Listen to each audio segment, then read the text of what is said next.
Welcome to the LaRouche PAC Saturday afternoon class series. This is Tony Pappert, and tonight Brian Lance is going to discuss the Biden administration's economic package, so-called.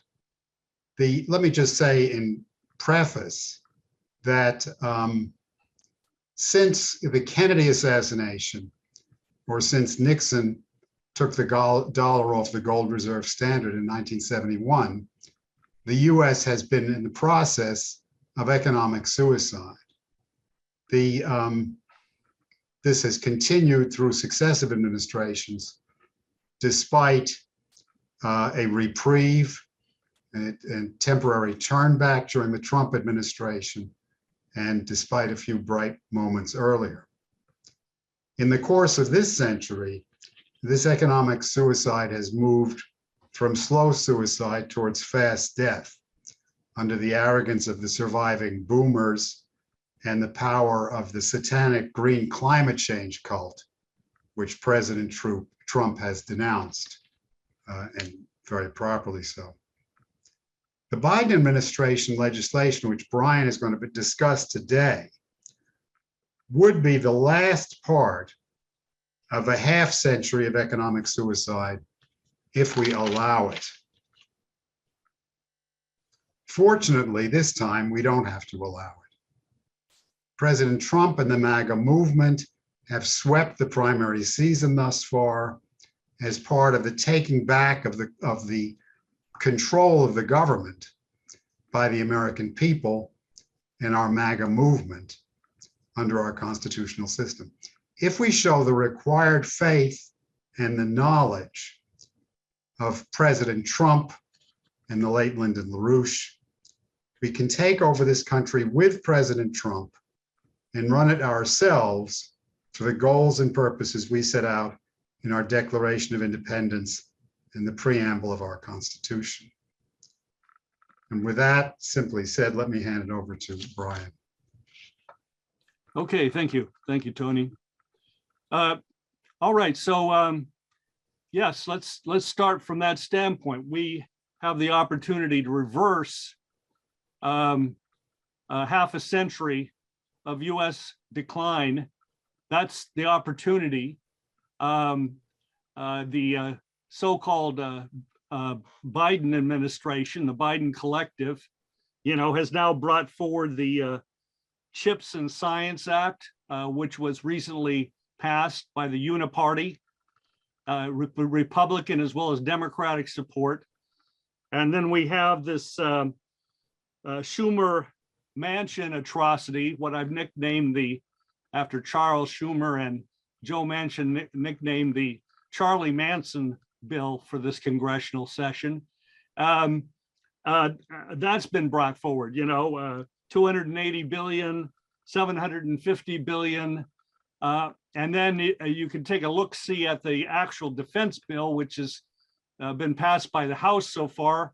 It's going to run in the range of $1 trillion, more than even the Biden administration asked for. But part of what I want to discuss tonight, of course, I say of course because I think from past shows and what LaRouche PAC does, we're interested in discussing what these people don't want to talk about, which is the real economy. What's going to be required to rebuild the national economy once we clear this garbage out of the way.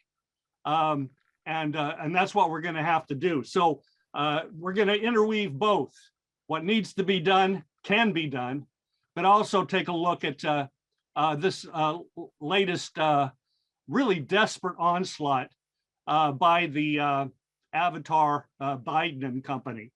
So I mentioned the bills, Chips and Science Act, sometimes called Chips Plus. This is money for building, in particular, new semiconductor manufacturing capabilities, foundries, and so forth. That's really only a small part of the bill, or as a fraction. And then the Schumer-Manchin bill, which is $369 billion and counting in green, destructive, energy-destroying policies And that's the bulk of the actual expenditures. The defense bill, well, that was a uniparty bill vote as well, and I'll come back to that. But you're looking here at $2 trillion worth of resources, manpower being deployed. If you set aside the military, the defense appropriations portion, you're talking about over $1 trillion of resources and manpower being deployed, and deployed from where? We all know, when we think about it, we can hardly keep the lights on. We have lost the productive capacity of this country in depth. We lack the skilled workforce that we require. We're running a trade deficit over $1 trillion a year. $1 trillion a year.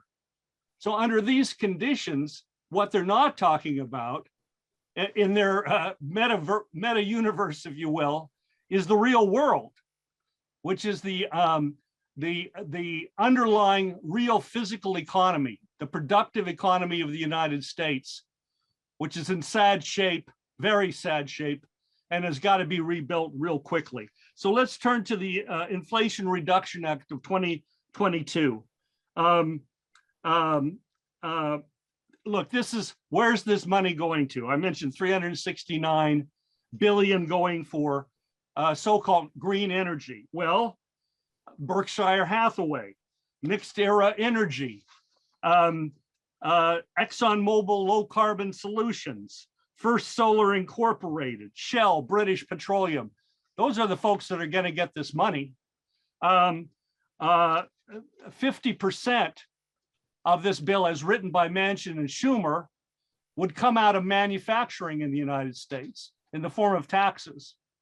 Now that's being somewhat modified. We don't know the details yet. The Senator Sinema forced a change which is going to reduce the tax that was being imposed, which is essentially undercut accelerated depreciation for fixed capital, for capital intensive industries. This is a major investment tax credit in effect, and they were attempting to basically do away with it. So there's some change there, but even the manufacturing associations say they don't understand yet what's going on here. So we're going to have to look and see. But real production, manufacturing and so forth, is being further penalized by this legislation. Solar, investment tax credits, 30%. 30%, that is for, 30% of your costs can be written off in building solar facilities, and up to 50% for large projects. Carbon capture, insane carbon capture. I mean, we know CO2 is plant food. We're talking about capturing carbon, right, and burying it in the ground. Well, carbon capture right now, which gets a tax credit of $35 a ton, well, that will go to $85 a ton if labor standards are met under the Schumer-Manchin legislation. There's also the continued production credits. That is, as you produce by wind, by solar energy, you get a tax credit for what you produce, even though it's intermittent, it's non-reliable, the lights can go out, but you're going to get a tax credit. Now, all of these tax credits, what's the effect of this? It drives investment exactly into these areas. It's not simply about the 369 billion that's being deployed of taxpayers' money for these insane projects. It's that it's drawing private capital, therefore private, our national resources, manpower, and natural resources and productive capacity into a dead end. It is literally, if carried out, it will literally burn up what's left of US productive capacity over the coming decade. And I think that's very important to understand. investment tax credits. I mean, first of all, I think it's worth just taking a second. Investment tax credit. John F. Kennedy, was well known for his investment tax credit policy to encourage productive companies, industry, and so forth, to reinvest a portion of their profits back into growing that capacity and training their labor force. So tax credits were provided upon proof of those kinds of investments. All right. Today, though, investment tax credits for solar, wind, and so forth have completely the opposite effects. So what's really required today, and this goes right to Lyndon LaRouche's economics, is we actually have to define, we have to have the means for measuring, well, what is productive investment versus non-productive? And there we go to, the measurement of increasing energy flux densities, of increasing potential relative population density. They've been discussed before on this show. I've discussed them before, but I just want to indicate they become more important than ever.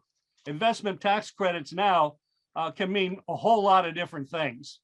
And we've got to reorient investment policies into the real economy of the United States rapidly. This is really an introduction into higher physical principles when you start looking at the economy from these concepts.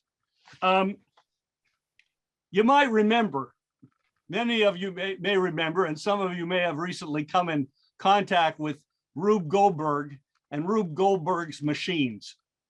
If you haven't, I definitely encourage you to look them up.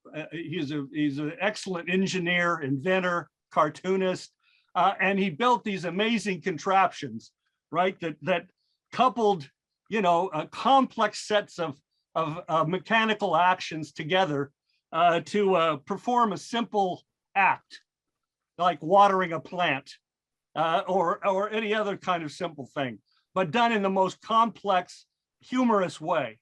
And I'm bringing this up because if it was not for the real world effects of this, what's being built with these insane, destructive green policies, tax and investment policies for investors and so forth, pushing resources down the sinkhole. If this wasn't for those purposes, it would be laughable. It's a Rube Goldberg contraption. And we should really understand that there's nothing reasonable about this process. It's completely irrational and narcissistic on the part of the primary players in this whole operation. They're in total disconnect from the real world. But Manchin himself, Joe Manchin, Senator Joe Manchin of West Virginia, thinks he has a side deal. Yeah, well, we'll give this to, in terms of green policies that Schumer and company want. In exchange, we're going to get a streamlining of the permitting process for energy projects, all energy projects. Well, think about it. If all the tax breaks, investment tax credits, production credits, and all the rest in this general ESG environment, environmental, social, governmental environment, are all for green policies, well, then who's going to get the investment? Where is the money going to go? Even if this agreement that Manchin thinks he has, a side deal that can't be in this current bill, right?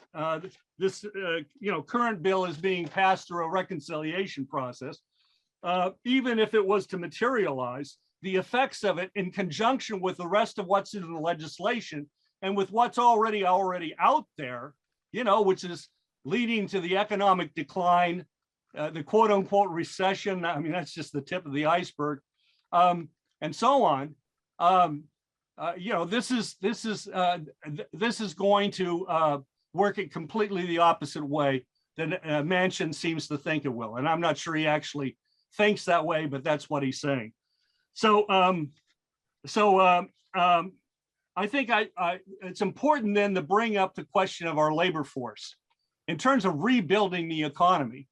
we've got to really bring into focus the development of our labor force. You know, up through the 1960s, 50 to 60% of our labor force was productively employed, productively. That means that they were making physical changes on nature for man. They were engaged in activity that increased the relative potential population density of this country. We grew. It was working with increasingly advanced technologies that had increasing energy flux density. You know, think of lasers as a modern day example. Today, only 10 to 20% of our labor force is productively employed. And if you just set aside what right now is wasted, you know, in terms of military spending in these endless wars that President Trump has spoken about so eloquently, really the number of people engaged in productive employment that produces useful goods that is used for useful purposes in the economy, to grow the economy, is closer to 10% than 20%. Now that's got to be rapidly reversed.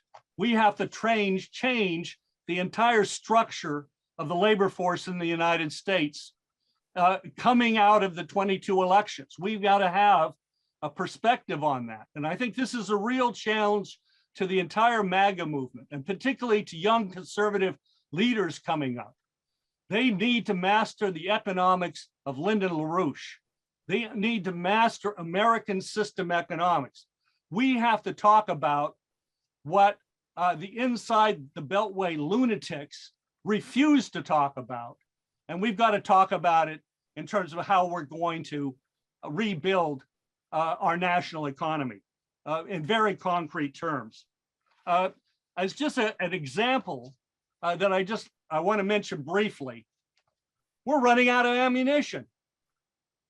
Our military is running out of ammunition. To quote a Financial Times article, compounding the supply problems, that is the lack of, for example, 155 millimeter artillery shells, has been the decades-long emphasis on lean manufacturing, financial efficiency, and industrial consolidation. What's all that about? It's about money. Money, money, money, right? We don't need, can we get along without another production line? Lay those workers off. Well, where has that left us? I'll give you a couple examples. 1,300 Stinger anti-missiles were ordered in May. 1,300 Stinger anti-missiles to resupply from what's been shipped over to Ukraine. Well, the CEO of Raytheon said his company will not be able to make more Stingers until at least 2023. And we've already shipped them, you know, I think it's the majority of our entire Stinger supply. The Javelin missile, more modern weapon systems shipped to Ukraine. Lockheed's CEO states that they will not be able to replace the Javelin missiles that have been shipped until late 2025. So that's just examples. The point is, as some have termed it, the age of industrial warfare has not gone away. If we're going to have a strong national security, I'm in no way a supporter of what we're doing in Ukraine, and we should get the hell out. But if we're going to have a strong basis, strong national security basis in terms of our armed forces, then we've got to have a strong industrial base that can resupply and otherwise can be converted to resupply, and those no longer exist. And I think this, I'm speaking here to conservatives who have an understanding of the need of a strong military. And this has got to be faced up to. Again, a challenge to all of us and a challenge to the MAGA movement. So let me just then identify, okay, what do we need? We're really at a boundary condition. We either change policies now rapidly in the right direction, vectored in a not entropic fashion, development fashion, or we're rapidly going downhill. First, we need thermal baseload power plants, nuclear. Interim, we need coal. Coal power plants are great. Natural gas, combined cycle nuclear power plants. We need that as a bridge. We need nuclear and beyond nuclear in terms of what we normally think of nuclear power, moving on to fusion energy. But we need base load power. That is power that operates 24/7, not intermittent power. If with intermittent power, we're literally becoming a fourth world nation. The lights can't be kept on. Industries can't be guaranteed power for their processes. Under those conditions, well, think about it. In the fourth world, well, that's where Wall Street and the city of London generally don't invest. Okay, under those conditions of collapse, fourth world conditions in the United States, who will invest in manufacturing, in industry, if the lights can't even be kept on? Secondly, we need water infrastructure. And the drought that's hitting the western half, literally half or more of the United States, underscores that in terms of major water projects, desalinization, and we've discussed that. But look, it's also the infrastructure in the cities. New York City flooded in 2021. They flooded in they flooded in July.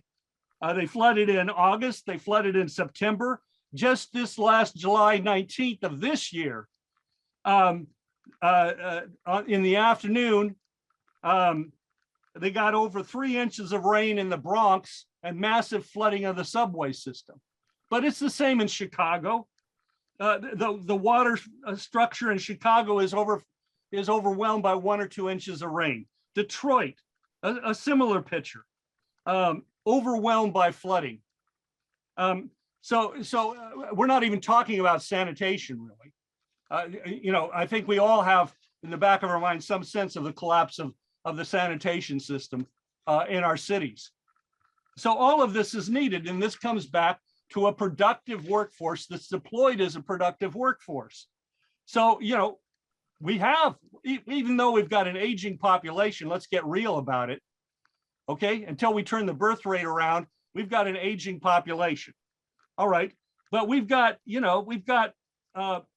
53 million people in the United States, 53 million workers between the ages of 18 and 64 that are low wage workers. Roughly around $10.22 an hour is what they've been making. Maybe slightly more, in the post-COVID period, a little bit more here and there and so forth. But this is wasted manpower. Half of these people are between the ages of 25 and 50. They're prime age workers. Now is the time not to allow people to go back to low-end jobs in hotels and restaurants and what have you, but to bring them into apprenticeship programs, a space CC for younger people to train up a new younger workforce. These kinds of programs are absolutely required. The minimum wage is still $7.25 in the United States. And we've got over 1 million people that work for less or at the minimum wage. Raising the minimum wage won't change anything. Changing the economy and turning it into a productive economy and employing people therefore is what will raise wages and address what has to be addressed in terms of our crisis economy. Okay, so I've said that to situate then the chips and science bill. This is the bill that just recently passed. I'm looking here at the time just to make sure I'm not running too long here. The $280 billion Chips and Science Act. Well, let's start with the shortage of chips, semiconductors, semiconductor chips for cars. This is what we all heard about. You know, hundreds of thousands of cars in parking lots all over the Midwest, surrounding Detroit, couldn't be sold because they didn't have the chips. There was a shortage of chips. Well, I can only mention a couple of points here, but first of all, the reason why they didn't have chips was because the auto companies were working on just in time. They were lead manufacturing, just in time. You know, in other words, no inventory. Hey, we can order when we need it. Well, COVID hit, they cut their orders, then they started up, no inventory, no production capacity available. So that's the first thing. Secondly, thing is to understand is that automobiles require high reliability in their chips. They've got to withstand shocks, dirt, you name it, dust, all that comes with a car.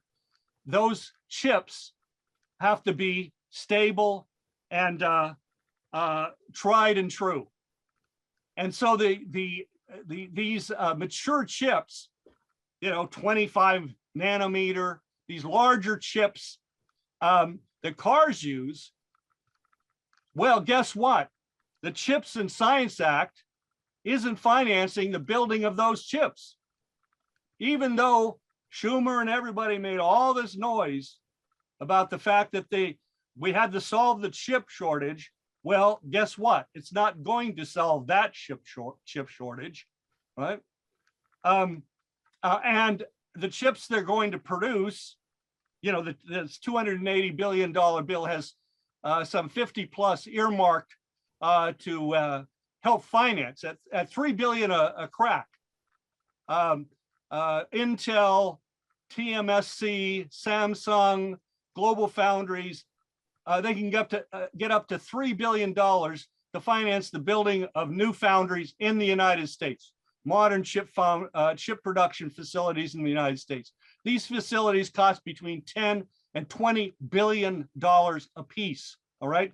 But they can get up to $3 billion out of the chips bill. But those chips, and this goes to some of the double dealing involved here. It was Microsoft, Google, Amazon, Apple, and Cisco who came together in May of last year to found the Semiconductors in America Coalition to ensure that the bill put together, what's become the Chips and Science Bill, did not prioritize the production of semiconductors for other industries such as car makers. Okay, they wrote them out of the legislation. There's $2 billion in the chips bill, the $280 billion chips bill, for production of so-called mature chips as they are used in today's automobiles. And by the way, under the legislation, those can be produced in China. I mean, again, this is insanity. There's other double dealing in all of this stuff. I mean, this is narcissistic. I mean, self-aggrandizement. You had Nancy Pelosi's husband, right, caught, had to sell off at a loss hundreds of millions of dollars worth of NVIDIA stock. NVIDIA is a top chip designer. When he was caught just before Nancy Pelosi's vote on the Chip Plus bill. But at Schumer, I mean, if you go through his campaign financing, Microsoft executives, tons of money. Google executives, tons of money, etc. I mean, this is Schumer.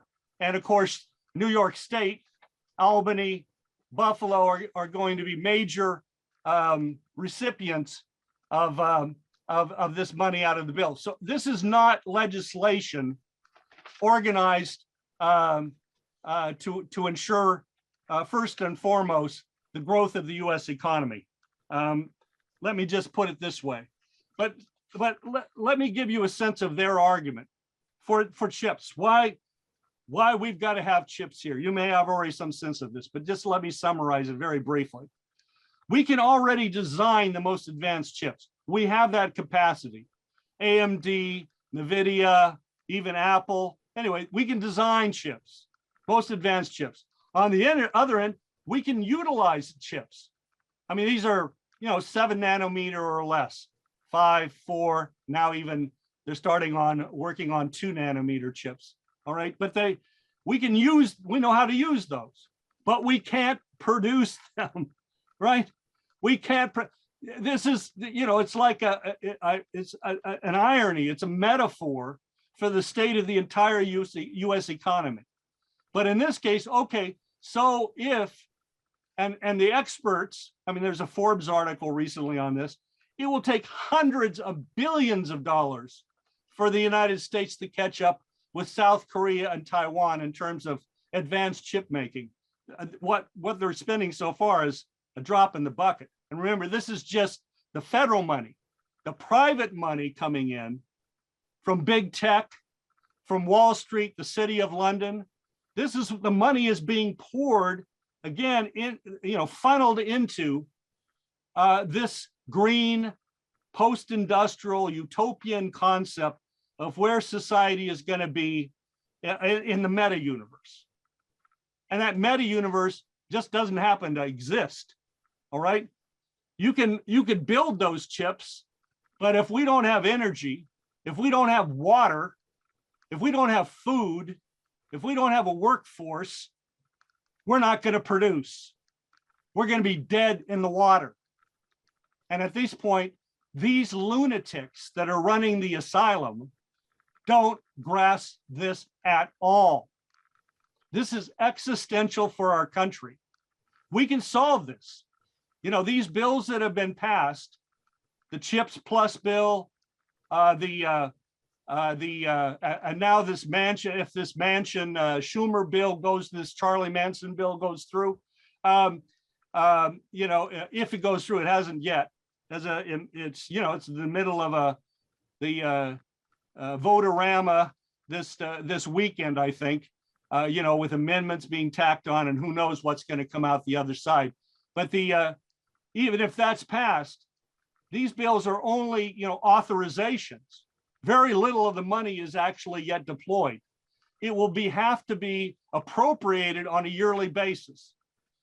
The Congress that's elected in 2022, that is seated in 2023 in January, can ensure that these lunatic policies are ignored, disbanded, or simply overturned by a change in the law. So this can be done. This absolutely can be done. But we have to understand, I think, most importantly, what the stakes are in this. We've got to be able to produce in depth. How are we doing on time? Well, I've got a couple more seconds here, I think. Well, I spoke to the workforce. Oh, let me turn to science. A big chunk of the CHIPS bill is going to the National Science Foundation. There's also in the bill, there's the appropriation in the general term, as a general term, for NASA. It's not actually an appropriation. There's no money, but there's a reorganizing of the NASA structure, for better or worse, the National Aerospace and Science Administration, NASA. But the National Science Foundation, which funds about 25% of all the fundamental research that goes on in the United States, funds it through universities and so forth, is going to get a big chunk of money. It's going to get a doubling of its budget, and it's going to get a doubling of its resources to deploy for research to the country. Now, on paper, that looks really good, but let's start with, again, some fundamentals.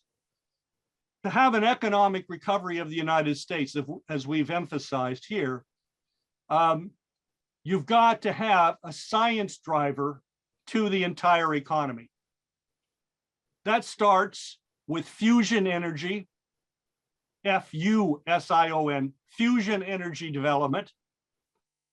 You know, the National Academy of Sciences and Engineering, you know, came out with a program in January of 2021, spelling out a program to get the first reactor being built by 2035 and power to the grid by 2040. We've got dozens and dozens of private companies now investing in the fusion, but the federal budget for fusion hasn't moved an inch. It's still at 700 million. I think it's going up to 734 million. That's a million, not billion. 734 million. That's a 4.2% increase. 4.2 doesn't even keep up with inflation. You know, so, you know, we need to put at least $30 billion annually into a crash fusion program to pursue parallel lines of development simultaneously to get to where we got to go fast. So we have unlimited energy available for the future development of our country. Secondly, we've got to double the NASA budget at least. You know, it's around 24 billion. It's got to be in the range of 50 billion and therefore move up. If we were funding NASA at the levels we funded it during the moonshot, it would be in the range of 240 billion a year.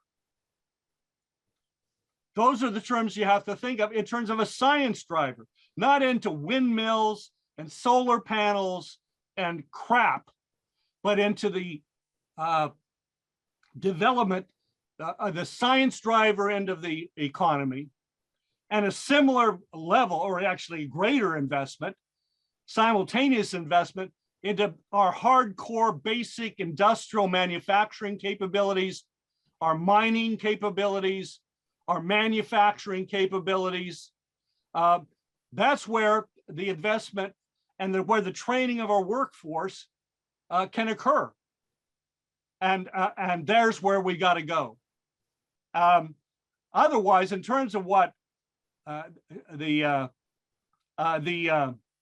Schumer Manchin legislation, or what the CHIPS bill, excuse me, in this case, proposes, in terms of the National Science Foundation, is they're going to create a new directorate that's going to streamline the financing of science projects.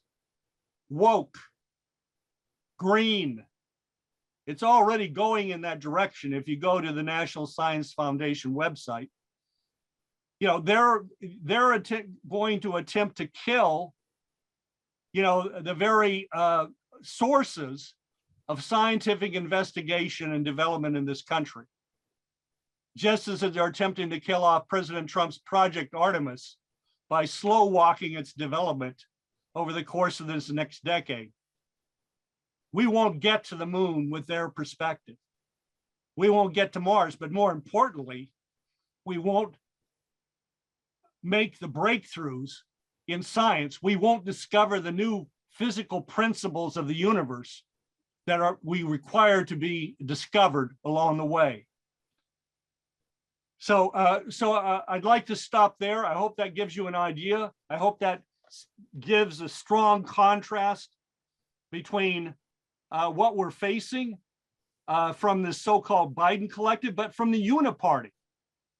You know, this is being voted up by the uniparty. And what we have in front of us as a task as we move towards the elections, the November elections in 2022, but what we've got to go into those elections understanding in terms of fundamental American system policies. I'll wrap there, Tony. Great, thanks so much.